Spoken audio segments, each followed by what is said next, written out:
ጤና ይስጥልን ተመልካቾቻችን እንደምንላችኋል። ከናሁ ቴሌቪዥን ለዕለተ ማክሰኞ ታህሳስ 14 ቀን 2018 ዓ.ም የቀን ዜናዎቹ ወደ እናንተ የምናደርስበት ጊዜው አሁን ነው። ከዜናዎቹ ጋር ሀብታማ አያሌው ነኝ። አብራችሁን ቆዩ።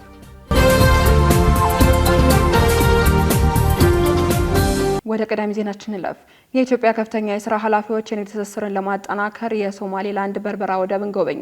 የኢትዮጵያ ከፍተኛ የፌዴራልና የክልል የስራ ኃላፊዎችን ያካተተ ልዑክ በሶማሌላንድ የሚገኘውን የበርበራ ወደብና የበርበራ ነጻ የንግድ ቀጠና መጎብኘቱን ባለስልጣናቱ አስታውቀዋል። ጉብኝቱ በሁለቱ ወገኖች መካከል ያለውን የንግድ የኢንቨስትመንትና የኢኮኖሚ ትብብር ለማጠናከር ያለመ መሆኑን ሆርን ዲፕሎማት ዘግቧል። ልዑኩ በኢትዮጵያ የንግድና ዘርፍ ማህበራት ምክር ቤት ዋና ጸሐፊ ዶክተር ቀነኒሳ ለሚ የተመራ ሲሆን የሶማሌ ክልል የኢንቨስትመንት የትራንስፖርትና የንግድ ዘርፍ ምክትል ሚኒስትሮችና የሶማሌ፣ የትግራይ፣ የኦሮሚያ፣ የአማራ እንዲሁም የቤንሻንጉል ጉሙዝ ክልሎች የንግድና ምክር ቤት ፕሬዝዳንቶችን ያካተተ ነው ተብሏል። ልዑኩ ሰኞ ዕለት ታህሳስ 13 ቀን 2018 ዓ.ም በርበራ ወደብን ባደረጉት ጉብኝት የወደብ አገልግሎቶችን፣ የጉምሩክ አሰራርን እንዲሁም ቁልፍ የትራንስፖርትና የሎጂስቲክስ መሰረተ ልማቶችን ተመልክተዋል።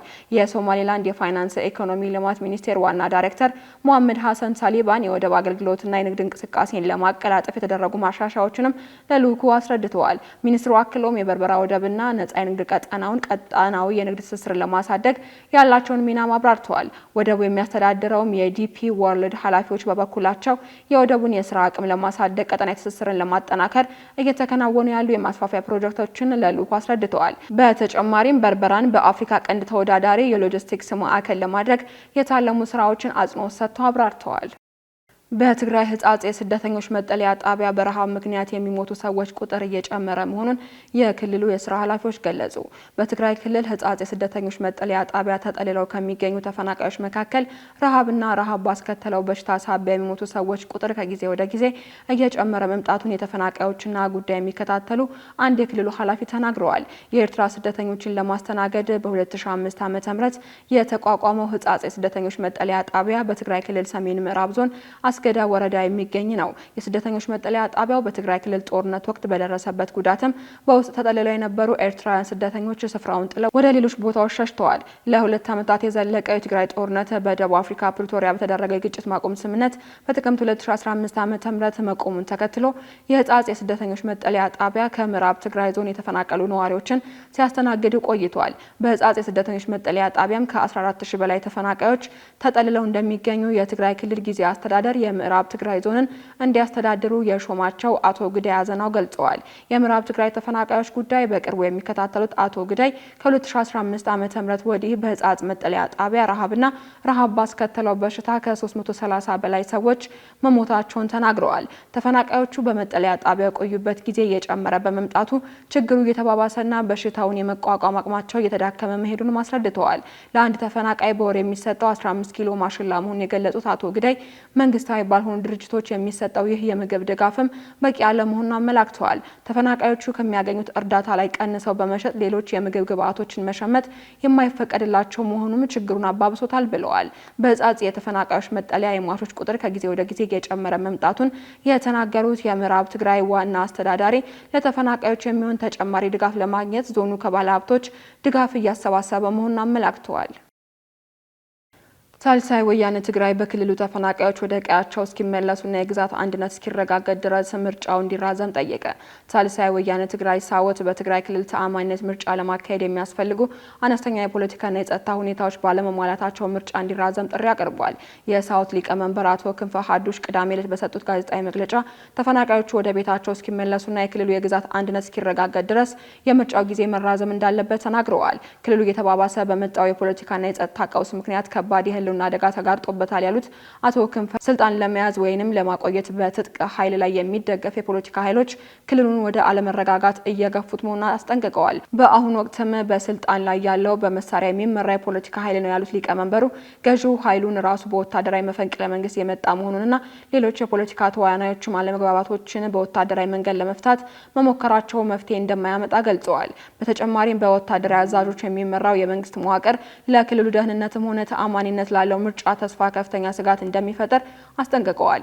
እንዲህ አይነቱም መዋቅር ለነጻና ፍትሃዊ ምርጫ ሂደት የሚያስፈልገውን ምህዳር ያዳክማልም ብለዋል። አቶ ክንፈ ቀጣይነት ያለው መፈናቀል፣ መደበኛ ያልሆነ የወጣቶች ስደት፣ ህገወጥ የወርቅ ማዕድን ቁፋሮ፣ ተፈናቃዮች በቋሚነት የመፈናቀል ስጋት፣ እየተዳከመ የመጣው የአካባቢ ኢኮኖሚያዊና የቀጠለው የጸጥታ ችግር በክልሉ ዋና ተግዳሮቶች መሆናቸውንም ጠቅሰዋል።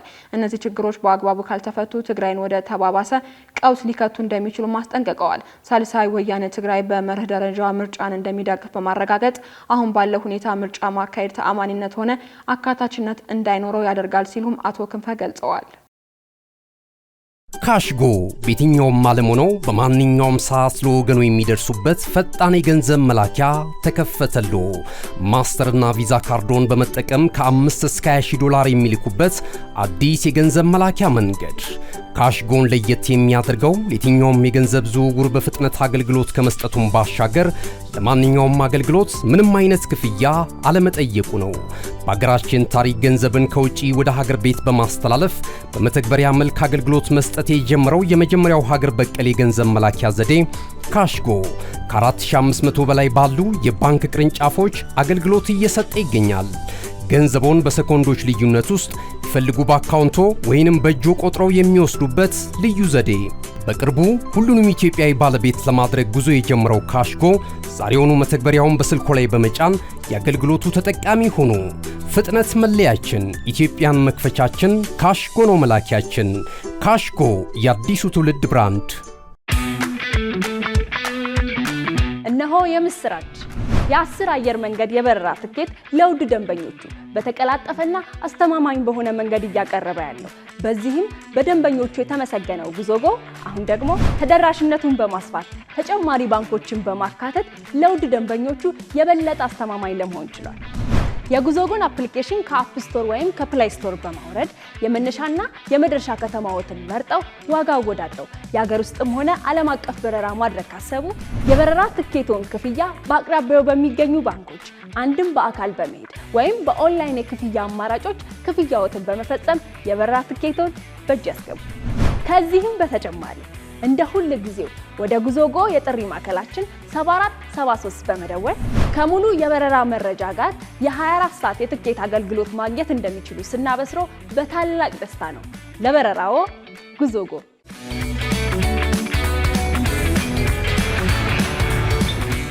ወደ ውጭ ዜናዎች እናልፋለን። ሩሲያ በኦዴሳ ቁልፍ የዩክሬን ክልል ላይ ጥቃት መሰንዘሯ ተገለጸ። ሩሲያ በደቡባዊ ዩክሬን ኦዴሳ ግዛት ላይ የምታደርገውን ጥቃት አጠናክራ በመቀጠሏ ከፍተኛ የኤሌክትሪክ ኃይል መቆራረጥ እና የክልሉ የባህር ኃይል መሰረተ ልማት አደጋ ላይ ወድቋል ተብሏል። የዩክሬን ምክትል ጠቅላይ ሚኒስትር ሞስኮ በክልሉ ላይ ስልታዊ ጥቃቶችን እየፈጸመች ነው ብለዋል። ምክትል ጠቅላይ ሚኒስትሩ ባለፈው ሳምንት ሩሲያ የጦርነት ትኩረቷን ወደ ኦዴሳ ሊዞር እንደሚችል ማስጠንቀቀው ነበር። ፕሬዝዳንት ቮሎዲሚር ዜሌንስኪ እንደተናገሩትም ተደጋጋሚ ጥቃቶች የዩክሬን የባህር ሎጂስቲኮችን ለማገድ የሞስኮ ሙከራ ነውም ሲሉ ገልጸዋል። በታህሳስ ወር መጀመሪያ ላይ የሩሲያው ፕሬዝዳንት ቭላዲሚር ፑቲን በጥቁር ባህር ውስጥ በሚገኙ የሩሲያ መርከቦች፣ ታንከሮች ላይ የተሰነዘሩ የሰው አልባ አውሮፕላን ጥቃቶች የበቀል እርምጃ የዩክሬንን የባህር መዳረሻን እንደሚቆርጡ ዝተዋል። ይህም ሩሲያ በ2022 ዩክሬን ሙሉ በሙሉ ከወረረች በኋላ የጣሉትን ምዕራባውያን ማዕቀቦች ለማለፍ የሚጠቀምባቸው በመቶዎች የሚቆጠሩ ታንከሮችን የሚያመላክቱ ነው ተብሏል።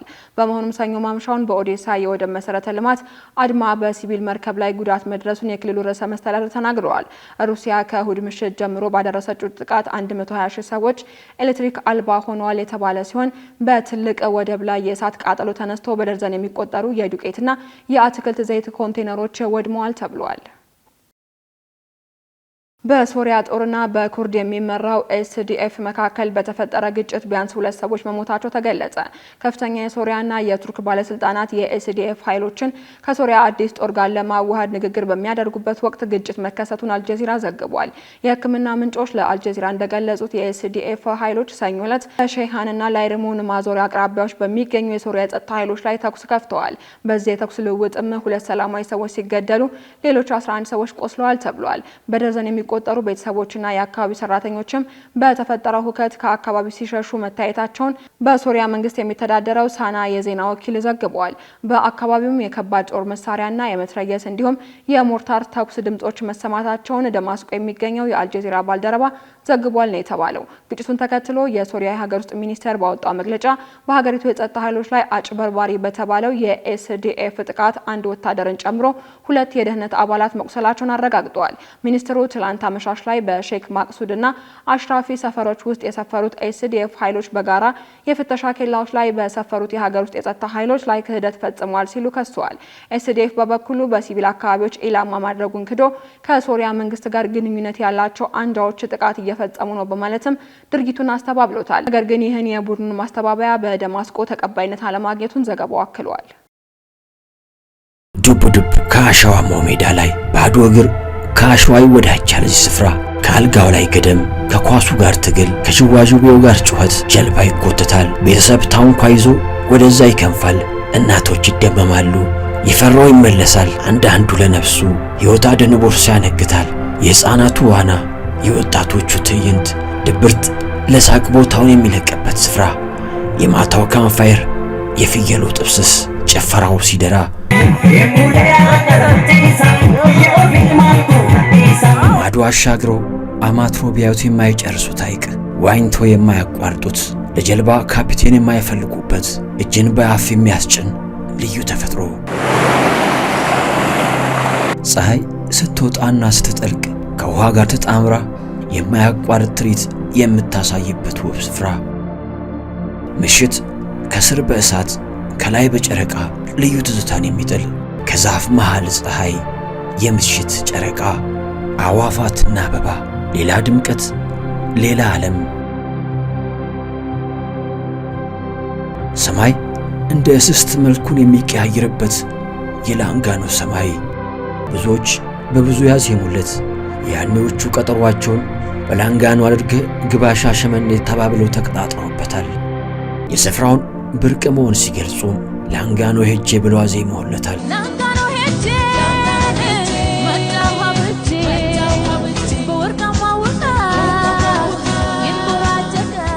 አንዳንዶች የፍቅራቸው መገናኛ ምክንያት ሲያደርጉትም ሐዋሳ ላንጋኖ ለሽርሽር ሄጄ አየውሽ ተባብለውበታል።